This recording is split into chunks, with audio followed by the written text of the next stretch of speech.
Hello and welcome to a very festive episode of Pittsburgh Sports Memories podcast. I'm your co-host Steve Wirt, and as usual, I'm joined by Santa's Jolly Elf. I'm Tim Hannon. So, on this episode, you figured it out, we're doing a Christmas episode. I mean, we can say Christmas, right, Tim? We're not gonna. Well, whatever. We just offended. Sorry to all the other people that celebrate all the other holidays.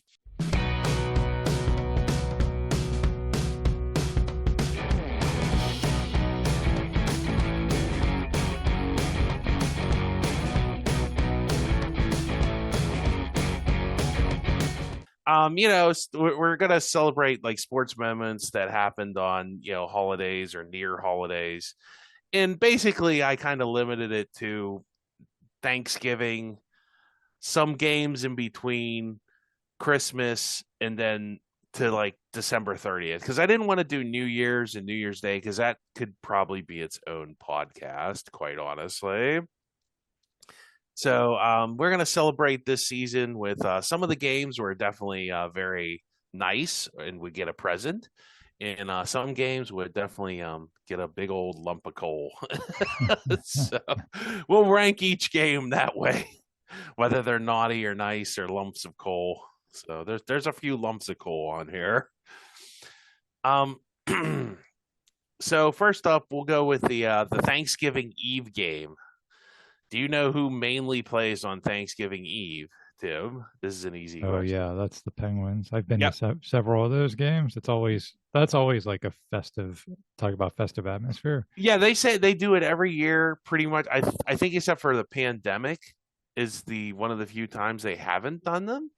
And it's really become, like you said, a tradition, and it's been, oh my goodness, 30, 40 years. And Thanksgiving Eve is like an underrated like party night. Hmm. I just remember that from I'm a little old, long in the tooth for that now, but that was a big night to go out and have time. Like everybody's in town, and a lot of people come home for college for the holiday and stuff. So that was always a good time. So on, we'll start with November 22nd, which will be 1972. So neither of us were alive for this, Tim. It was a 10-4 rout of the St. Louis Blues, who remember back then the Blues and the Penguins were like in the same division and everything. And the team they set a NHL record for five fastest goals, and that was during the third period. And they were scored by Brian Hextall, no Gene Pronovost, Al McDonough, Ken Schenkel, and Ron Schock, all in the span of 2 minutes and 7 seconds. Wow. So I don't know if Brian Hextall is related to any of the other Hextalls. They are from Pittsburgh, so. But obviously the Blues, that was, and obviously they were wearing the blue uniforms. Festive night, one of the early games of that. So that definitely would rank a nice, and would get a present. You would definitely, that was on the nice list, not the naughty list. So coming more to our era, Tim, and I don't know if you went to this game or not, but November 27th, 2019, there was the Canucks were in town and they scored 6 goals, but the Penguins scored 8.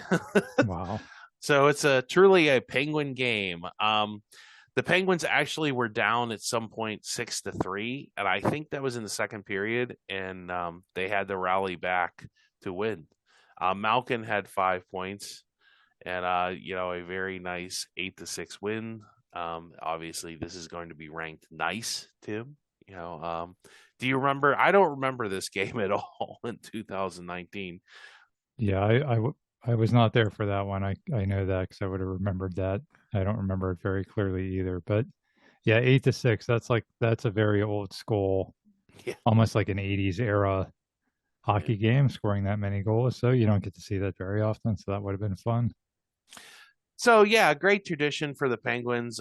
Playing at home on Thanksgiving Eve is just kind of their thing to do. I don't think they've played a road game in a while either on Thanksgiving Eve. So good time, and it's a good thing for the Penguins. And what's the saying? Whatever position you're in on at Thanksgiving is normally where you'll finish the season. So I don't think the Penguins are anywhere near the playoffs. So Yeah, that doesn't uh, bode well for the current season we're in. no, Hopefully that no. doesn't doesn't it hold. it's happened here. Like some the year St. Louis won the cup. Speaking of St. Louis, they were in last place in like January, February, but it's rare. And I Yeah. remember there was one year the Penguins won the cup when they switched from Terry and the Bausma. I think they were not in the playoffs, but it was like they were like, like the ninth team or something. They weren't completely out of Right. it. Right. I mean, not that making like the NHL playoffs is all that big of a task. I mean, it's just have to be pretty mediocre. So next up, we'll move up to the next day on our holiday calendar, which would be the Thanksgiving games. And we're not, the Steelers aren't like the Detroit Lions or the Dallas Cowboys where they play a game. And apparently, I heard somewhere that the Cardinals, I guess when they were in St. Louis, used to play on Thanksgiving. Hmm. So NFL, football and Thanksgiving has become a tradition. I'm not quite sure why or how, but probably just because the Lions started playing on Thanksgiving. So we've been subjected to a lot of bad football over the years. This current last couple of years of the Lions notwithstanding. Hey Tim, if the Steelers don't make it to the Super Bowl this year, are you rooting for the Lions? Oh yeah. I'd love I one thing, this is totally off on a tangent, but Yeah. one thing since I finally got to see the Steelers win a Super Bowl back in 2005, one thing I've kind of had a heart for is like all those other fan bases that have suffered for years and years and years. And man, Detroit Lion fans, if there's anybody that deserves a championship, it's them. I would say so. Yeah. I mean, I think they haven't won a championship since like Dick LeBeau and Joe Schmidt and Bobby Lane and So we it was, when it was, Steve, it was this when Buddy Parker, whenever Parker took. Buddy Yeah. Parker he left, and then Bobby Lane left the year Yeah. after, and Bobby Lane supposedly cursed them on the way out Yeah. when he Yeah. came to Pittsburgh, and then they haven't won anything since. So kind of a connection there with the Steelers anyway. Yeah. So maybe they'll break that curse this year. Them or Buffalo. I mean, if Yeah. them and Buffalo played each other in the Super Bowl, I would feel bad. Oh yeah. But but But but at least one of them would be guaranteed to win. So that yeah. would be good for, again, yeah, both fan bases absolutely deserve that. So going on back to Steelers stuff that happened on Thanksgiving, the Steelers played the Lions in 1983, and that was once again kind of before my time. Tim, you were a fan, kind of, right? Yeah, I vaguely remember I was pretty young. But I do know how this one turns out. So the Cliff Stout, um, they're actually having a good season. I think they were 9-3, 8-3 before the game, and so they're going to the game, and I think the Lions were like 6-6. The Lions weren't anything special, but they go up to Detroit, and whoever the quarterback for Detroit has a really good day, and Cliff Stout has a really bad day.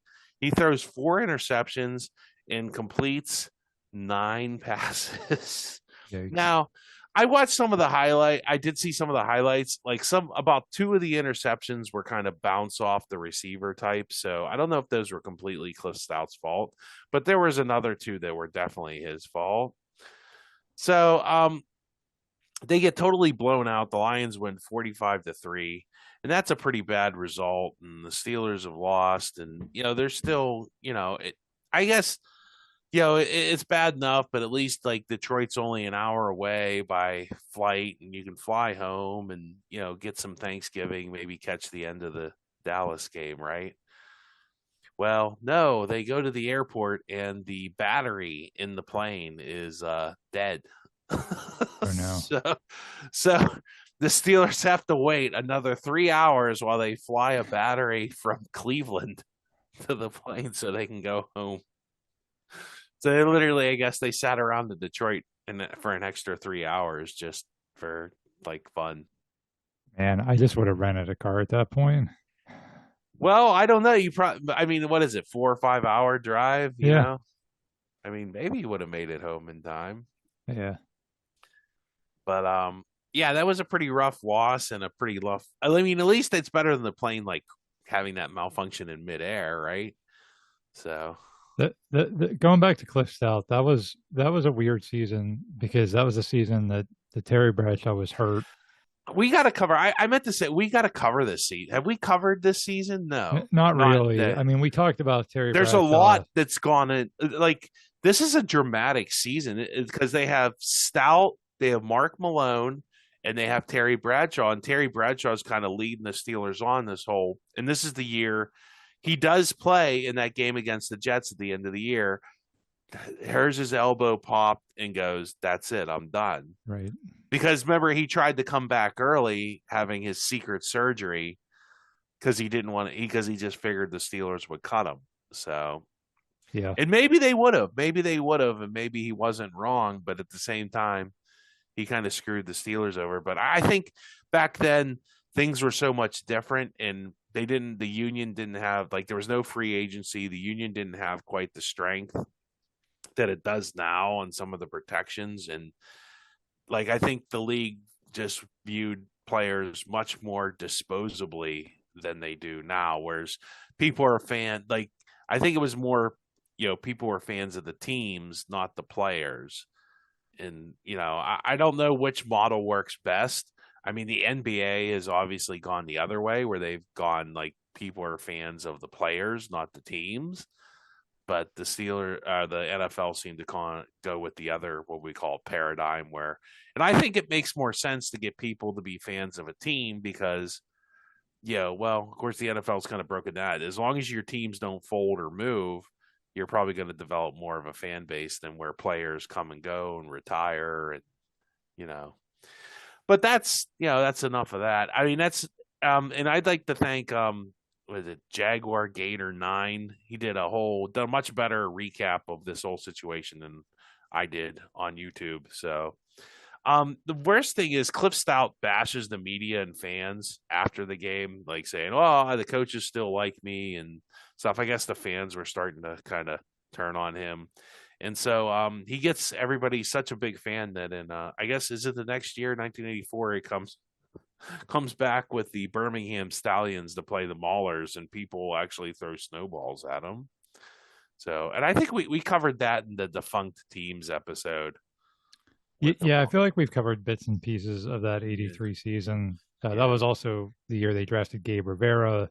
yeah. That was, I mean, so there's a lot, but there's a lot That to cover we in that season. I agree. That would be a good episode, just going through that whole year. Yeah, the Terry Bradshaw drama, the Gabe Hmm. Rivera stuff, because the Gabe Rivera stuff happened in the middle of the season, didn't it? He It actually did. played, yeah, Yeah. a couple games. So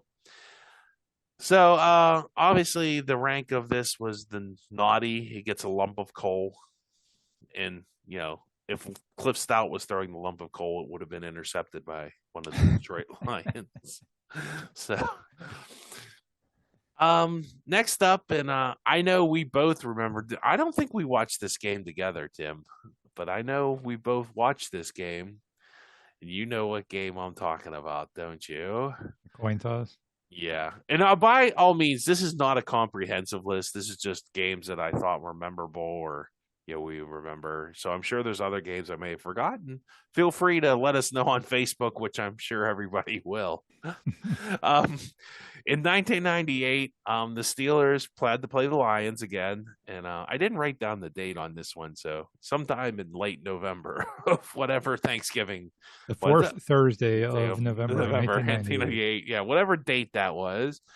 Um, so it's a close game, and I think the Steelers had a good record going into this game, right? I do believe. Let's look at. Yeah, they were 7-4, I believe.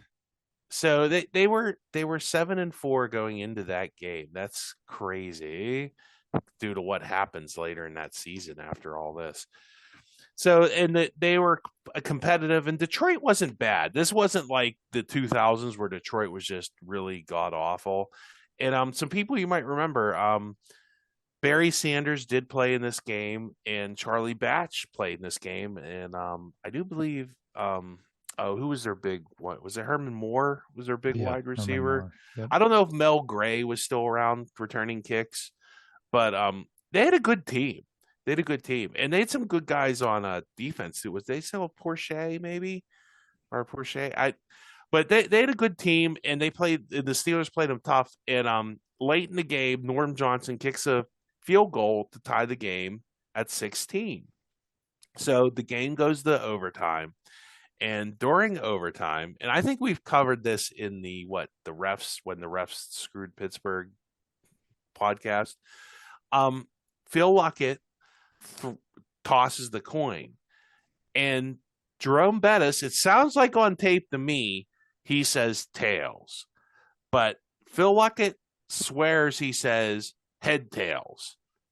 So he said heads first, so he went with the first call, which was heads. And I mean, I don't know. You listen to the audio. I don't. Do you ever hear head tails in that, Tim? No, I mean, it That felt seems like like, such a stretch. yeah. I mean, you hear like it sounds censored to me. Like it sounds like he says nothing. And why would Jerome Bettis like? I don't know if Jerome Bettis has ever admitted to saying head tails or what, but that's what Phil Luckett went with. And so the Steelers lost the coin toss, and Detroit gets the coin toss. And this is back in the old school sudden death rules before they, because it wasn't Brett Favre calling head tails, nobody cared. Um, so Detroit drives down the field. Charlie Batch and company driving down the field. They kick I think a Chris Elliott field goal, and bang, they run out of there. Maybe it's Chris Hansen. I don't know. One of them. I don't know. One of the whoever the field goal kicker for Detroit in the '90s was kicks a field goal. Lions win 19-16. I think it was Jason Hansen. It's in. Yeah, that's it. Chris Hansen's the guy that you don't want to see if you come into somebody's house. Yeah, Chris Hansen would have been like to Phil Luckett. What are you doing here? Jason Hansen. That was it. That's the name. That's the Hansen I was looking for. Yeah. Jason Hansen just kicked field goals, and a generally all around decent person, I'm sure. And fun fact about this game, Barry Sanders, do you know this was his last win in the NFL? Oh, wow. No, I didn't. Detroit lost every game the rest of the year. Oh, wow. Also, you know what happened is the Steelers lost a bunch of games the rest of the year. I think they finished the record with 7 wins. So the Steelers lost the rest of their games. They ended up 7-9. Hard to believe. They totally fell apart. Cordell Stewart fell apart, and the team fell apart. Cordell was the quarterback, by the way, for the Steelers for this game. So it was just a pretty terrible. It was a turning point game for the Steelers because this kind of, I guess, ended that little mini '90s run, and it would be 2 or 3 more seasons before the Steelers were competitive again. So, yeah, that's a good point. That really does mark like the line there where things kind of went south for the next 3 years. What I remember about that Thanksgiving, Steve, was my family, my relatives that we always got together with over Thanksgiving. It was the first year we didn't have it at somebody's house. We decided to do like the go to a restaurant thing. Did you ever do that for Thanksgiving? I've done it for Christmas, but I don't think I've ever done it for Thanksgiving. I don't recommend it. It's very impersonal. It's okay. not, you know what I mean? It's not the same Not as the like same. sitting around Yeah. a dining room table And at hear like your drunk uncle talk politics or well, that can whatever. still happen at your dining room table, but there's or your just restaurant. Yeah. something less personal about it. I just remember we all met at the What restaurant restaurant. did you go to? Do you Oh, remember? I don't remember. I have no idea. I just So it remember. wasn't like an Olive Garden or Buca de No, it Pepa, was like a place. It was like a place like a that family. Yeah, like well, family. that like had a Thanksgiving dinner. You know what I Yeah. mean? Yeah. Like they'd sign people up, like make a reservation. You can come on Thanksgiving. And Mm. so we went after that game ended, and I just remember sitting at the restaurant, and everybody was just in a sour mood. You should have flipped a coin on the choice of the restaurant called Head Tail. Yeah. Do you remember some of the more aftermath was the NFL? Remember, you used to call it in the air, and Yep. I mean, I never really understood why you couldn't really cheat not calling. So remember the NFL the next week changed it. Was it Yeah. the next week or the next year? I think it was that's I in think it was season. that season. Yeah. It was In season. a rare in season rules change that you had to call it before they flipped the coin, and it's still to that day. Yeah, I never understood the point of calling it in the air. So I, the point of that is, even though it doesn't make a whole lot of sense, the point of it is less maybe you're likely to cheat. Like you can look, oh, I know if they flip it on tails, it's going well, to and go what if you don't? heads. What if it doesn't flip? What if you can manage to just throw it straight up and it comes But it's straight the down? referees flipping it, not. I mean, if I I was know. flipping it, I think it's more if I was flipping it. You know what I mean? Yeah, that's And fair. normally the person that flips it, the person that's not the flipper, calls the coin toss, right? I think that's coin toss etiquette, right? I mean, yeah. Well, and yeah, I don't even think it was the NFL really. I think it was. I think that, like you said, it's just coin toss etiquette because then it doesn't matter who's flipping it. If you're calling it in the air, then it doesn't. You can't do anything to influence the outcome because you don't know what the outcome is going to be till the coin's in the air. So I Right. think that was the point of it. But you're right with the referee doing it. I think they were probably overthinking that. And so yeah, like the funny thing is they never. How many hundreds of games did they have a coin toss for? Yeah, nothing ever happened. Nothing Yeah. ever happened. How many games, hundreds of games have they had since? With commemorative coins too, Tim. Right. Like Right. like these coins don't actually have a like a picture of George Washington and an eagle on the back or whatever the hell's on the back of a quarter anymore. When's the last time you used a quarter for anything? To be fair, I mean, it was super frustrating at the time, but it's kind of I hate to say like I'm glad it happened. I'm not glad it happened, but it does give us something to forever remember about that game and that season because the Steelers, yeah, they were 7-4, but that was a rocky season. And the fact that they lost the rest of their games wasn't just because of the coin toss; it was because they weren't very good. It was absolutely the coin toss and Phil Luckett. And it's funny because I think Phil Luckett did officiate. Was he the one that officiated that Jets game later that Yeah, year? yeah, where Vinny Testaverde landed at the 1 yard line and they gave him a touchdown. Yeah, he wasn't him who called it. And that this is basically the season that brought in like Instant it's a replay. replay Yeah. again. Yeah. There were a bunch of terrible calls that year, although that would have done nothing with the coin toss. Yeah, and then poor Phil Luckett, they moved him The to, back judge. Yeah. and then he Yeah. crashed into was it like Joe Joe Horn? Horn. Yeah. Yeah, who was like And wide that open. happens. It happens. Like it's happened to more. I've seen it happen to more officials than like Phil Luckett. Like it's happened to other people, but it just It just yeah. was that guy just yeah everything just sort of he was always in the center of controversy. And it wasn't necessarily bad officiating either. It was yeah.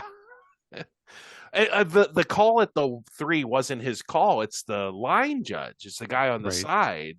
I mean, I guess he could overrule if it's blatant, but he wouldn't have a good angle because as the referee, he's standing behind the play. And if you've ever watched a football game live and in person, if you're not like lined up, that's why they stand right on the sideline because you can get a really good sight of where the ball is when the guy goes down. So it wouldn't even been his call unless it's like he can overrule a call, but it has to be like he has to have like a better angle and like okay, that guy was in the end zone and that was yeah, Vinny scored a touchdown on the 2 or 3 or something. So It was just such a blatantly horrible call, and it and got Dennis Erickson fired. it Yeah, did. I yeah, mean, there were a bunch of calls that season. There was a pass interference on a Hail Mary that cost Buffalo a game. There was a Jerry Rice fumbled in the playoffs and they didn't yeah, call it, yeah, and yeah. I that remember cost. I think that was against the Packers, Packers. Yeah, it was the and that Packers. cost the Packers their season. I mean, there were just these terrible, awful calls that replay would have overturned probably all of them. Not necessarily the pass interference one, but At least the other two. Yeah. yeah, that happens in the NFL all the time. It's like it's a very reactive league. Well, I think too with the game. Well, now with the gambling, they have to be more cognizant of it Yeah. because I mean, now the gambling's legal. Like, how long before people like start Tim Donaghying stuff? You know. Once again, I digress. I'm going to call the next. That was the end of our Thanksgiving games. There, Tim. Did you enjoy? Do you feel like sleepy after all that Thanksgiving? Yeah. A lot of tryptophan in those recaps. Yeah. I'm calling these games the Hanukkah games. And it's just because they happened in like a weird time. Like they weren't like, you know, they are normally the time between like Christmas Day and December and New Year's Eve Day. Is that a thing? New Year's Eve Day? I don't Sure. know. Like this first game, December 30th, would that be New Year's Eve Day Eve? I don't know. Okay. Yep. it's Sounds like right. it's like the 23rd would be Christmas Eve Day Eve, right? Math checks out. I made that joke for like 20 years and the kids still don't think it's funny at home, but Shocking. yeah, I know it's the ultimate dad joke.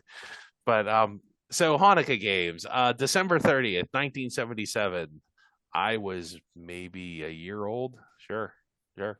So we were both alive, but not very cognizant for this game. We cried a lot at this game because we were probably babies and we cried. Um, Clemson, Pitt played Clemson. Pitt scored 34. Clemson scored 3. It was the Gator Bowl in 1977. And don't worry, folks, no Gators were hurt in the making of this bowl game. Uh, Not even Florida Gators.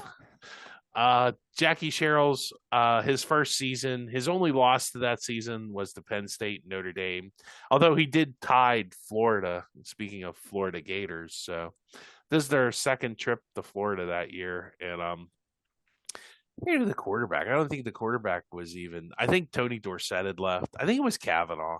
I think it was still Kavanaugh. So they won pretty handily over Clemson. Kind of had a disappointing season with those two losses and a tie. And hey, and they were, I think they were in like the high 20s, like they were like that 20 and 25 ranking. So they were kind of a good team, but not a great team. So still kind of a hangover from the national championship, which they had won the year before. And of course that ranking is a big ranking of nice. The Phil Luckett game was by a ranking of big lump of coal delivered to Phil Luckett in the NFL for not knowing how to do a coin toss. Yeah, Matt Kavanaugh set a record. I think he had almost 400 yards passing in that game, which Yeah. was at the time a record for that bowl game. So, Well, he was previewing for his backup career and as an NFL. He's won a couple Super Bowls with the 49ers, right? Yeah. yeah, So next up is the December 30th, 1989. It would be the Sun Bowl, the bowl from the sun. We've had many Sun Bowl memories, don't we, Tim? This one, it was Pitt 31, Texas A&M 28. And they actually changed the name of the Sun Bowl for like 4 years to the John Hancock Bowl because of not because they were big patriots or anything. I think John Hancock was some sort of bank or financial services company. Um, a weird thing about this bowl game was Coach Mike Godfrey got fired 11 days before the game because he was arguing with the athletic director of Pitt. What a shocker back in those days. Although now it seems it goes the other way. Like I think what's his name? Coach Narduzzi got Heather fired there. Doesn't it seem like that? Because oh, you think so? I Oh, don't I know. don't know. I'm still kind of suspicious because they were like, oh, she wasn't raising enough money. And remember, they couldn't keep Jordan Addison a couple years ago. Right. And I wonder if that was just kind of like some of the fallout from some of that. And now they're worried they're going to lose Eli. So they got to make sure they raise a bunch of money to keep Eli happy. Yeah, I mean, I don't know that it was like him specifically, but probably the football program Yeah. specifically that definitely did Yeah. her in. Well, I mean, like I said, losing Addison and just being so cheap and then building that monstrosity they're building for volleyball. I mean, I really volleyball is good, but what, they can't use the Peterson Event Center? Why do we build the Peterson Event Center? Just for basketball only, Tim. That's it. You cannot use it for any other sport. Anyway, Curvin Richards, remember him? He scored a Swerving, TD. curving. Yeah, Alex Van Pelt, another Pitt quarterback, had a great day. He is MVP, and I would say the ranking for the game is very nice, but the athletic department was very naughty. So this is kind of a split ranking there. The game and the players get a big, present in the, whoever the athletic director back in 1989, and Wesley Potsvar get a lump of coal. Yeah, that was actually a really good game. Came down to the last, I want to say the last minute, and Van Pelt throws a touchdown um, in the very end of the game to Yeah. win it. I don't think Pitt was ranked at the end of that season. I didn't look at that. They might have been. If they were, it was like I remember that season too because there was a tie against West Virginia that year. I remember Yeah, that. I remember, in Morgantown, I yeah, believe. because I remember that game distinctly. I remember them kicking a field goal, like it was like as time expired to tie the game. It was like the most ridiculous thing, but Well, and if you watch, I think we posted that on our Facebook page at one point, the clip of that West Virginia game, because Pitt goes crazy and West Virginia looks very dejected. yeah, And it looks like Pitt just won the game, and then but it's a tie. it's a Yeah, tie. yeah, But that was when West Virginia had Major Harris. West Virginia was a much better team yeah. than Pitt at the time, so it was actually an upset for Pitt to go down there and tie. I don't know. Maybe they should bring ties back, Tim. At least in the regular season. Nah, I don't know. I'm good I without them. I kind of then just save it for the playoffs. Makes it much more interesting.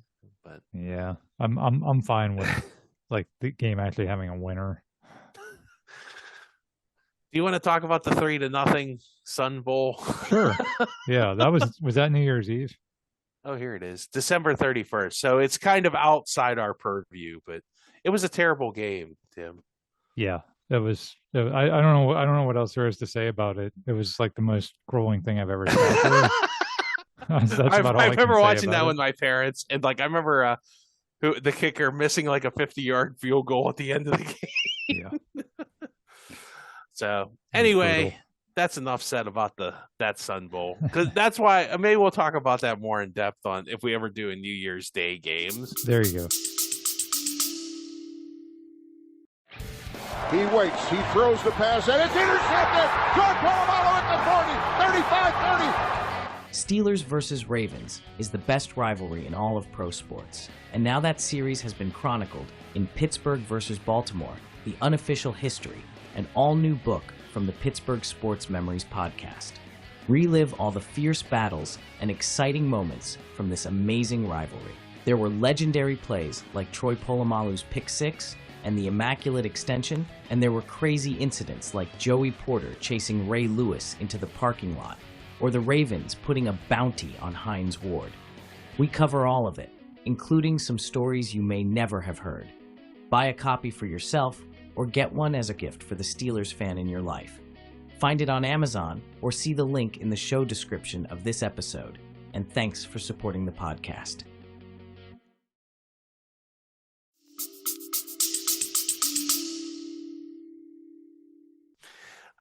December 26th, 2002, Insight.com Bowl, which is a great game. Larry Fitzgerald makes this amazing highlight catch where, everybody calls him the reincarnation of Jerry Rice and Ray Berry. But it's a great game, and Pitt dominates 38-13. Brandon Myree, remember him, a running back for Pitt, has a solid game. And actually, more importantly, is the Oregon State had a pretty good running back, Steven Jackson. I remember him going to the NFL. He wasn't terrible in the NFL, was he he? was really good in the NFL for a while for the Rams. Yeah. Yeah, and Pitt totally shut him down. I mean, maybe it was just a product of them scoring a lot of points, but I mean, holding them to 13 is no joke. So good for them. I definitely ranked this one nice. It's a very nice win for Pitt. And remember the next season on the buses, like when they're trying to sell season tickets, because Pitt, unlike the Steelers, always has to scramble to be selling season tickets. They had like Larry Fitzgerald like in the air catching that ball. And like it's like flights leave, reserve your flight now. It was it was just a great thing to do. And Larry Fitzgerald, well, that's probably. Would you say that's his biggest highlight at Pitt? Probably his most iconic. Either that, or the catch he made against Texas A&M the year after. That was another highlight, real one. Yeah, but it wasn't in a bowl game, and it was just the foreshadowing there of them comparing him to Jerry Rice, and then he actually ends up 20 years later finishing his career second in receptions all time to Jerry Rice. Yeah. So when did he retire? Is he eligible for the Hall of Fame yet? I don't think he's quite eligible yet. Maybe a couple more years. Steven Jackson, by the way, has been eligible for the Hall of Fame and has been one of the semifinalists. Really? Wow. He's only one of 21 players in NFL history to have at least 11,000 career rushing yards. Wow. So yeah. Oh, he went over 10,000 rushing yards. That's a good career. Like Bettis. Yeah. That's like almost up there with Bettis. He's actually a borderline Hall of Fame. I would not have remembered that. I just Googled it real quick. Yeah. I would not have, I remember him being pretty good, but I didn't remember him being that good. Remember the Rams kind of like, that was after Kurt Warner and all them. Right. Like, I think they had Bulger maybe still. Yeah. And they actually had some good teams, but they weren't complete garbage yet. Like, remember? Yeah. Then Jeff Fisher took over and they were complete garbage for a couple of years. Yeah. Yeah. Yeah. Till they moved to LA. So. Yes.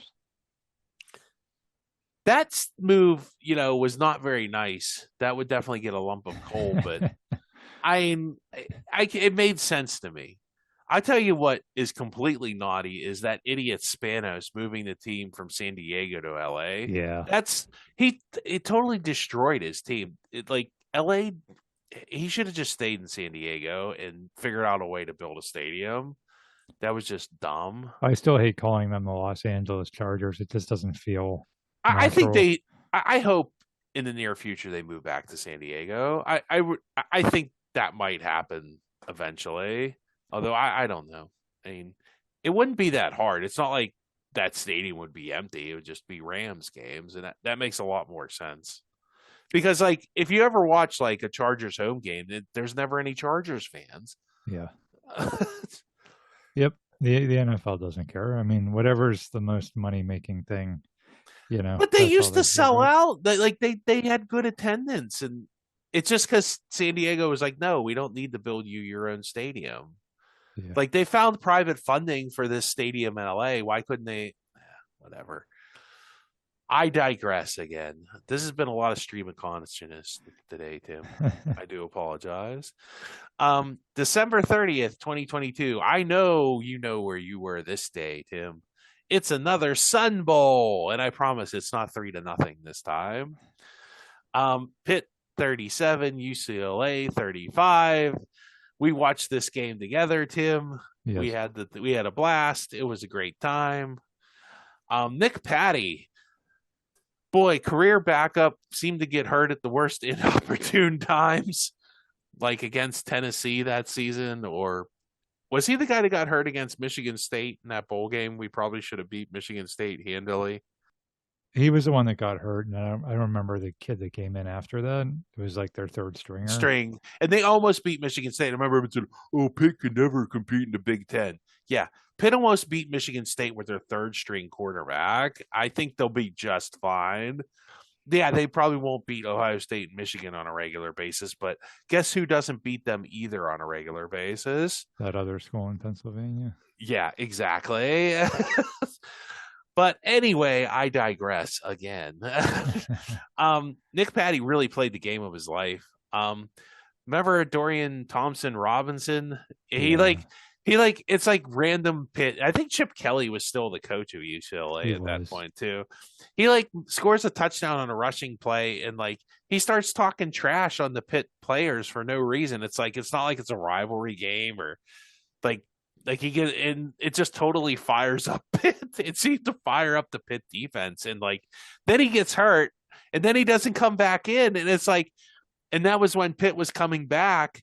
If he stays in the game, UCLA probably wins this pretty much going away.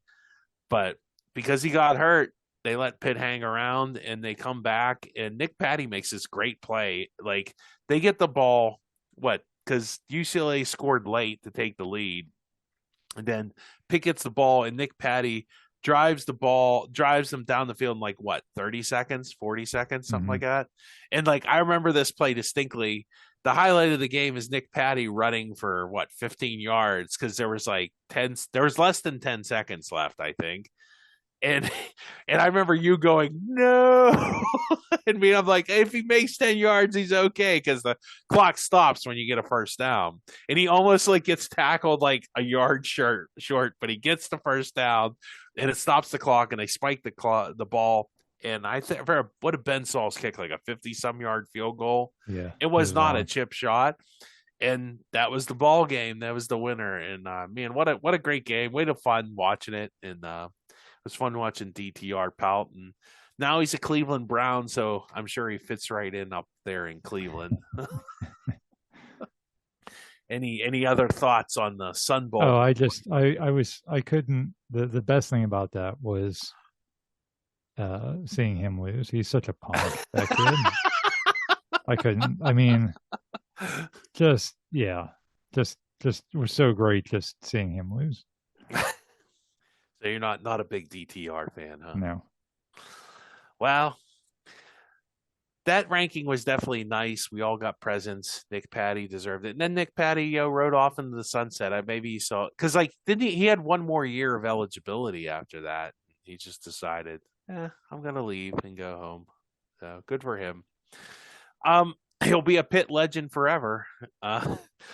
So Christmas Eve, we're going to Christmas Eve games, Tim, and these are mainly going to be Steeler games, because I don't remember. I don't know. Pitt might have played on Christmas Eve. I don't remember them. I didn't put anything. Like I said, it's not a comprehensive list. A lot of these games too are at the end of the season for the Steelers, so like they had stuff clinched, and it really was kind of meaningless. So December 24th, 1994, the Chargers, speaking of the San Diego Chargers at the time, beat the Steelers 37-34. I remember O'Donnell started the game, but he left early. Tom Zach played most of the game and actually played pretty well. And I think late in the game, he threw on a fourth down. They just came up short in the end zone or something like that. They almost won the game. But it was a meaningless game. I think the Steelers had everything wrapped up that season. That was their 12-4 season. Mm-hmm. So they had everything wrapped up. I think they even had home field wrapped up by that point. So, on a personal note, this is this date is the first and last time I've ever tried chew. I was working that evening, and I remember like chew, and like I got really sick. It made me violently ill. And so I was throwing up in my bathroom at listening to the end of the Steeler game. And I was like, oh, incompletion, Tom Zach. And I was like, blah. Like, yeah, I was just, I threw up a grilled chicken. I remember that. It was a grilled chicken from Wendy's, because I worked at Wendy's. And nice. I distinctly remember that, Tim. Any personal memories from December 24th, 1994? Yeah, that was my grandfather. My grandmother had passed away a few years earlier. My grandfather had gotten remarried, and they were hosting Christmas Eve at their house. And my grandfather's wife was doing all the cooking, and my family is Italian, and his wife was not Italian. Oh, and no. in her family, I guess the way it worked was you don't eat until it's dinner time. And in our Italian family, the way it worked was you had food out, or you had cookies out, or you had something. You had food sort of like all day, because you just kind of snack on it all day. Oh, and you're Italian, you just have to have food out all the time. And so she was like making everybody it's wait. Your love language. Right. And so everybody had to wait until dinner time, which was after the game ended. Oh my God. And I just remember my cousin literally going in to the kitchen and like stealing food, like covertly, and sneaking it into the other room where we were watching the football game. We're like, piece of bread, sir, please. What are you doing over there? Nothing. Crunch. Nothing. Nothing. I was watching the game. So yeah, very, very nice. Nice lady. She just had different family traditions than we did, and it's just kind of funny to see that clash, because it's like in my family we did it this way, and in our family we did it a different way, and nothing wrong with either way. Just didn't gel very well. So that's what I always remember about that. Oh my gosh. That's I think at that point you got to adjust. You got to at least put out some snacks, put a bowl of chips or something in there. Yep. Yeah. Oh well. I guess it was her house, and she can do whatever she Yeah, wants. So, sure. did you ever have Christmas Eve over her house ever again after that? Uh, I don't I think we bet. did that too many times after that. I think that was a And if you short-lived. did, you knew like everybody knew eat something Yeah, before. bring a pack of ho-hos with you or something. That's hilarious. I'm giving the 94 a rank of ranking a lump of coal in a preview of things to come. Losing to San Diego apparently was a popular thing to do that year. Yeah. So I think Natron Means had a touchdown. I don't know why Nate. Well, because San Diego still had something to play for, didn't they? I don't think they Yeah. had clinched the Right. playoffs yet. So, Correct. boy, if they would have won that game, maybe they would have made it to the Super Bowl that year. Yeah. Maybe. Maybe not. So, fast forwarding to December 24th, 1995, and the Steelers play Green Bay, and they lose 24-19. It was another meaningless game at the end of the season. Do you remember that? I mean, it was just, and I think O'Donnell did play the whole game, if I remember correctly, for no apparent reason. Because I'm at the end of this game, I remember it was it Yancey Thigpen or Andre Hastings. Like they had a clear touchdown and he dropped it. Correct. It was Yancey Thigpen. It was a corner of the Yeah, end zone, and that actually gave Green Bay the division. So it mattered a lot to Green Bay. but it didn't matter anything for us. No, it didn't. And because we weren't even the number one seed that year. We were like the number two. we were seed. locked in as the number two seed, so it didn't Yeah, matter. yeah. But so. it mattered for Green Bay, and then Green Bay ended up in the NFC Championship game that year against the Cowboys. The Brett Favre losing to the Cowboys era, huh? Right. Yeah. Yeah. Charles Haley, he terrorized Brett Favre. So, this game, I'd say a lump of coal. I don't know, just because they lost and they could have won and cost Green Bay the division, and I don't know, ruined Brett Favre's day. But Brett Favre. So, how about December 24th, 2006? The Steelers play Baltimore. They lose 31-7. This is the second to last game of Bill Cowher's career. This is really a forgettable season. This was the Super Bowl hangover year. The Steelers had kind of turned it around in the second half, but Baltimore was really good that year. Steve McNair threw 3 touchdown passes. He did throw 2 interceptions, but Steve McNair owned the Steelers. Willie Parker only had 30 yards rushing. It really wasn't much of a game. They sacked Ben Roethlisberger a lot. Do you remember anything about this game on Christmas Eve, Tim? It was just yet another loss to Steve McNair. It was a bad. That was just that whole 2006 season went south from the minute Ben got into the motorcycle accident onward. They won the first game against Miami and Nick Saban, but yeah, outside of that, I mean, it was an 8-8 season, so it wasn't like it was terrible, but it was just coming off of a Super Bowl win.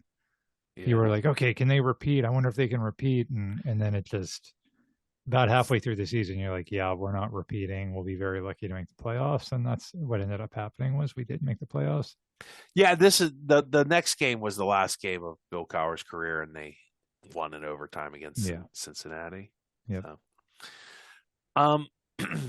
How about December 24th, 2022? I definitely remember this game. Steelers 13. The Vegas that doesn't even sound right. The Raiders 10. What an abomination. The Steelers win 1 for Franco. They beat the Raiders. I just remember it was freezing. Yeah. It was like -2 or something. It was so. Did you go to this game? No. Did your dad? I hope you didn't make your dad go to this game. No, I think we actually sold our tickets months before the game because it was Christmas Eve, and we always Christmas Eve is a big deal in my family. Christmas Eve was always more important than Christmas Day, and so we didn't want to go to a football game on Christmas Eve. You could have eaten before dinner there. Yeah, we could have. That's a good point. But I think this is a Kenny Pickett game, isn't it? Yeah, it is. Yeah, he drives them down the field late. and they kick a field goal, score a touchdown. I can't remember. And they win at the end. Kenny Pickett, I think Kenny Pickett has 6 fourth quarter comebacks, and for a guy who supposedly stinks, but hey, whatever.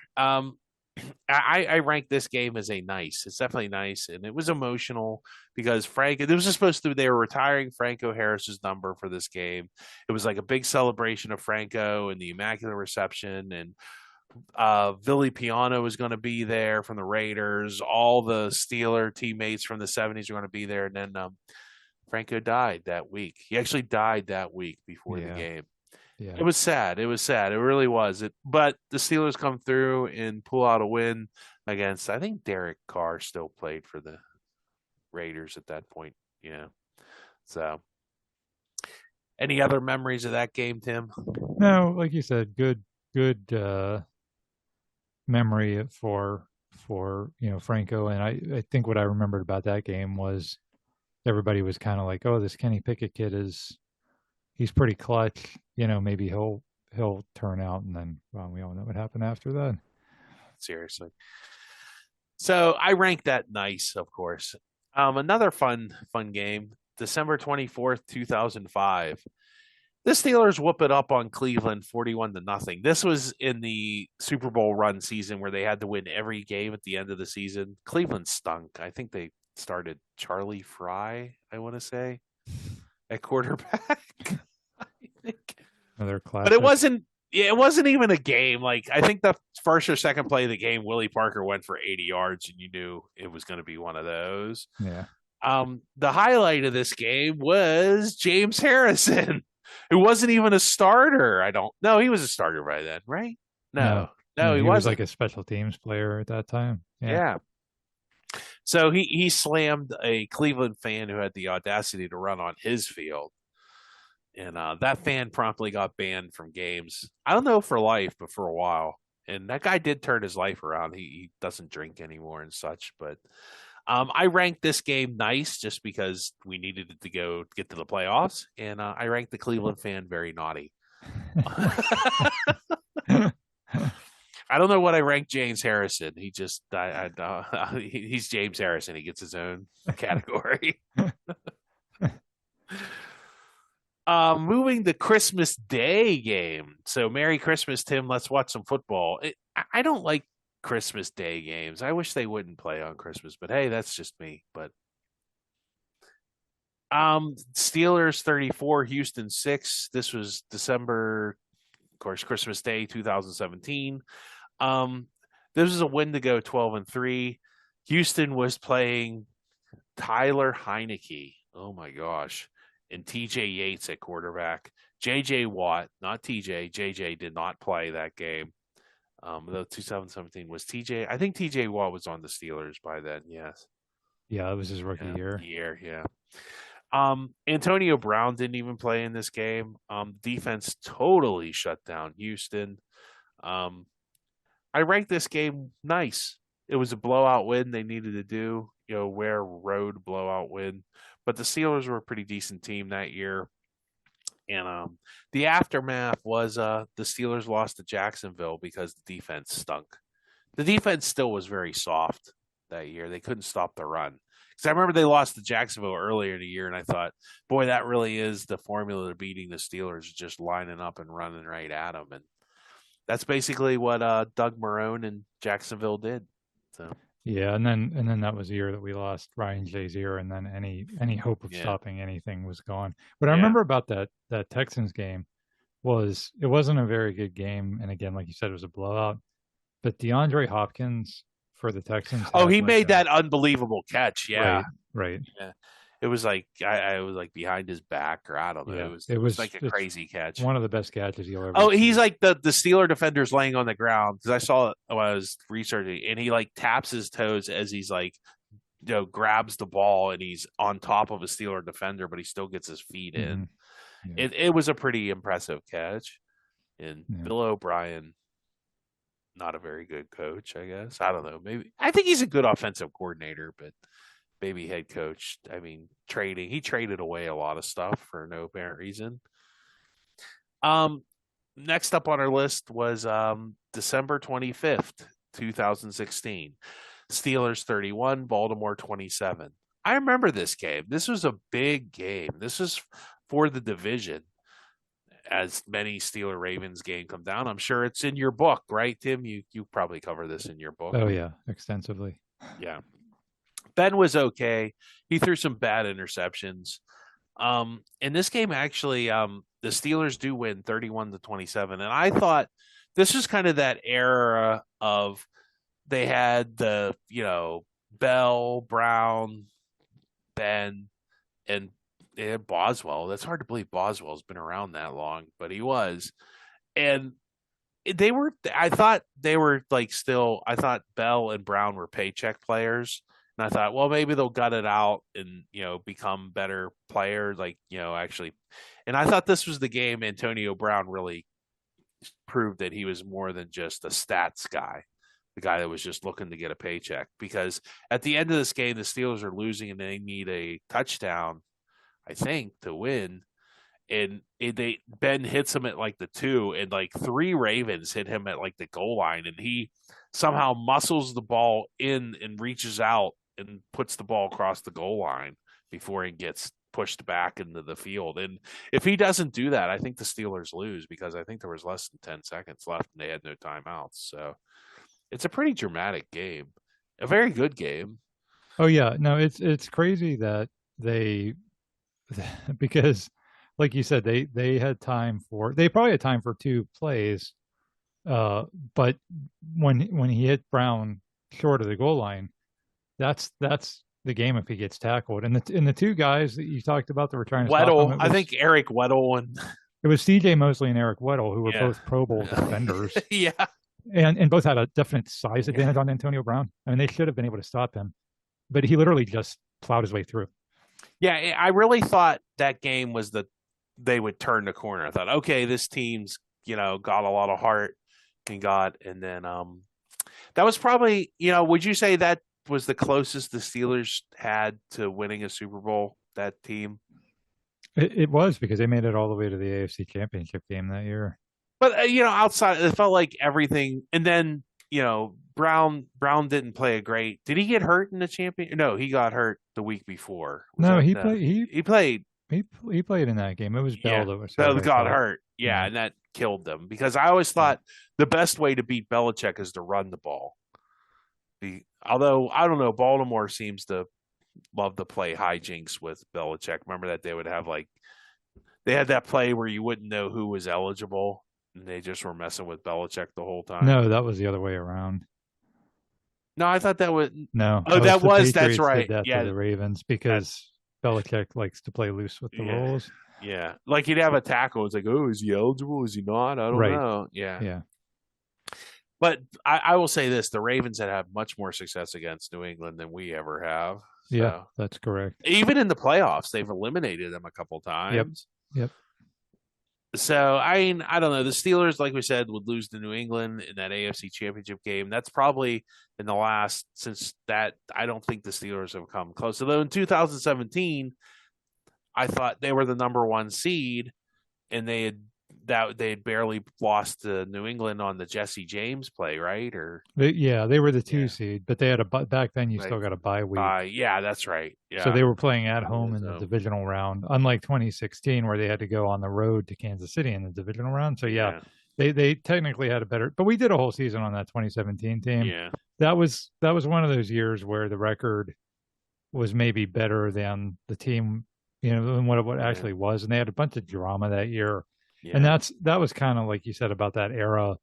They fell apart. Bees. Yeah, that's when it all just kind of came collapsing down. Well, I think that championship game, like Bell wouldn't play hurt. It's like, dude, it's a championship game. Even if you're 50%, it's got to be better than, And that's the difference between him and Bettis. And, Bettis, took a shot and would play hurt. And, I remember that playoff game, Bettis would play, and it just killed that team. That they were paycheck players, and that's why they never won a Super Bowl. Ben couldn't drag them to another Super Bowl. So I don't know, Tim. I gave that game a nice, I think, just because that was such a great game. And that's, maybe some year the Steelers will get it together and threaten for a Super Bowl. I'm not too confident about this season, but hey, you never know.